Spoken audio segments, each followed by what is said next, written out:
les amis parieurs, c'est Jérôme et un petit retour en arrière s'impose, un petit débriefing du quintet déjà de mardi. Aïe aïe aïe aïe aïe. Déjà ça partait mal, mon chocolat il est parti au galop. Ensuite mon tuyau qui allait gagner à 7-8 contre 1, il se met à la faute à 50 mètres du poteau. Et puis mon piment lui est quatrième à 15-20 contre 1, je sais plus la cote. Donc voilà, ça a pas donné grand chose. Et la poisse a continué ensuite dans mon challenge où ça n'a pas été bon du tout. Il faut être honnête, je vous montre mes résultats en toute transparence. Ça n'a pas été bon hier, donc on ne peut faire que mieux. Il faut voir le positif. Allez, et bien on poursuit avec l'analyse du quintet du Grand Prix à Cagnes-sur-Mer.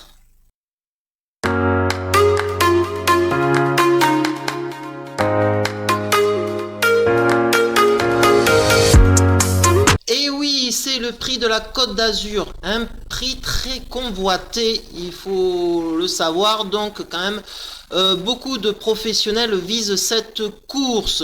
C'est un groupe 3, c'est la longue distance de Cagnes-sur-Mer, c'est une piste plate et déjà je pense qu'on peut éliminer assez facilement 4 chevaux. Le 3 Fronsac, c'est un cheval que j'ai déjà joué à plusieurs reprises, mais il préfère les petites pistes et là Cagnes-sur-Mer d'ailleurs il a jamais rien fait à Cagnes-sur-Mer. Donc déjà on règle le numéro 3. Le 11 Jimmy Dupomereux, 25 mètres, mal engagé au gain ferré, allez on raye. Le 12 Gibus, allez c'est pareil, c'est la même configuration.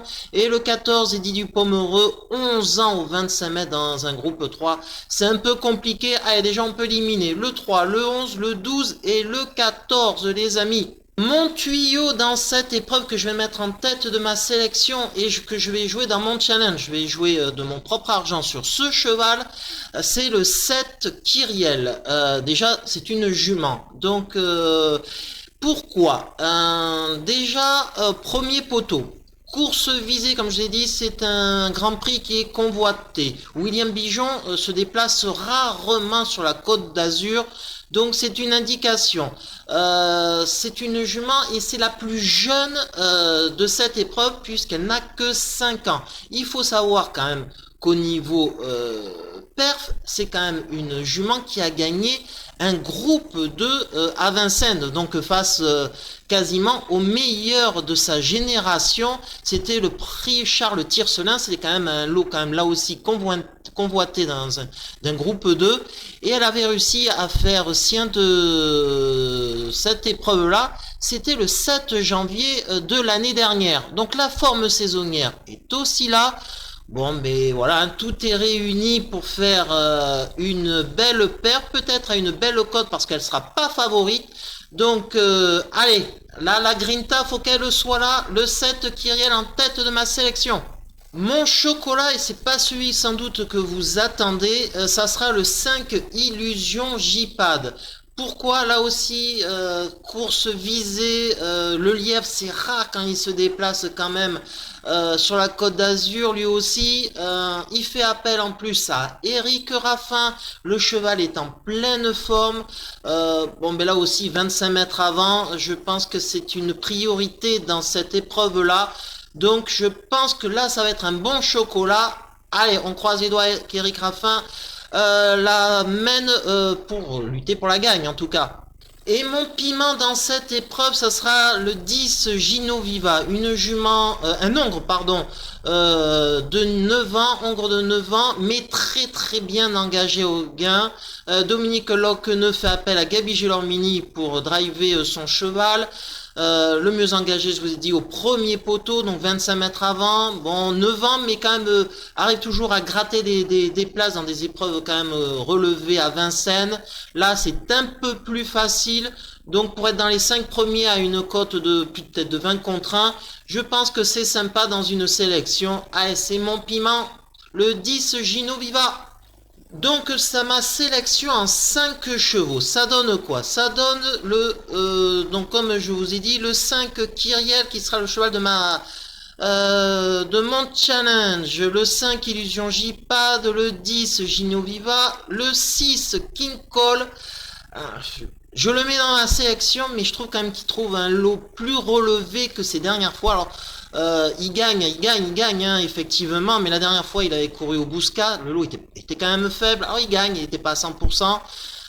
Bon, je le mets dans ma sélection, je pense pas que ça soit un chocolat pour gagner quand même. Et ensuite, j'ai mis le 4 Coco BFC, les amis. Franck Ouvry, c'est très rare que ce driver se déplace sur la Côte d'Azur.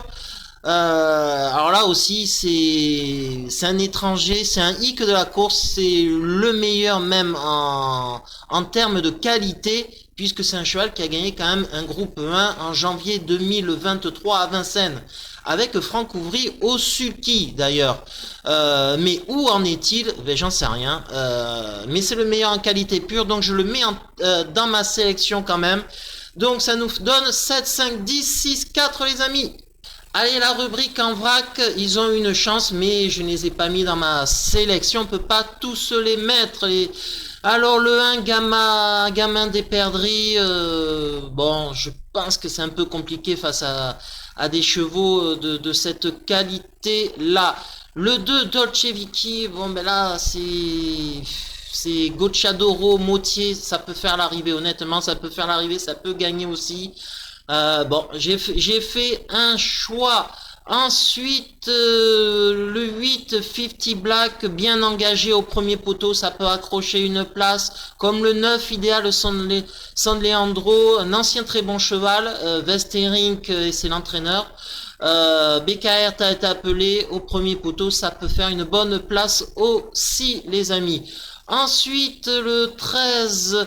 Honky Tonk Blues, il revient sous l'entraînement de Nicolas Hench pour ce meeting de Cagnes. Ça peut accrocher une 4-5e place sans trop de problèmes. Floréal, les amis, excellent cheval qui aime en plus Cagnes-sur-Mer. Ça peut accrocher une bonne place aussi avec un bon parcours de Robin Bouvier. Et ensuite le 16, El Greco Bello. Bon, avec le parcours en or en longeant la corde, ça peut accrocher une petite place, mais je ne les ai pas mis dans ma sélection en 5, faut faire un choix. Faire des choix, c'est renoncer aussi. Allez, on passe à mon challenge. Mon challenge va se dérouler sur les réunions PMU de Trot qui vont se dérouler donc à Cagnes-sur-Mer. On a vu avec déjà le quintet, il y a des belles épreuves, donc vous pouvez voir mes pronos. Et mes pronos à Bordeaux, le Bouscat, je vais peut-être même y faire un petit tour car je travaille pas demain. Donc je vais aller voir quelques chevaux et quelques entraîneurs. Et pour ma petite info, mon petit outsider amusant pour cette réunion du Bouscat, ça aura lieu dans la 6e, le 14 Kennedy James. C'est un cheval que j'ai joué à Graigne, mais alors voilà, foutu en l'air par un autre cheval, et ensuite si vous voyez sa course, il a suivi très facilement ce Kennedy James. La dernière fois à Vincennes, très mauvais parcours, il lui manquait peut-être un peu de course parce qu'il avait été absent cette année, donc là je me dis très bien engagé. Il va pas être favori, ça peut être une cote très sympa. Donc voilà, en tout cas moi je vais le jouer, les amis. Vous savez tout en toute transparence. Et puis on fait un débriefing de tout ça, du quintet et de mon challenge demain pour de nouvelles aventures. Car les courses, ça ne s'arrête jamais. Allez, ciao les amis, à demain.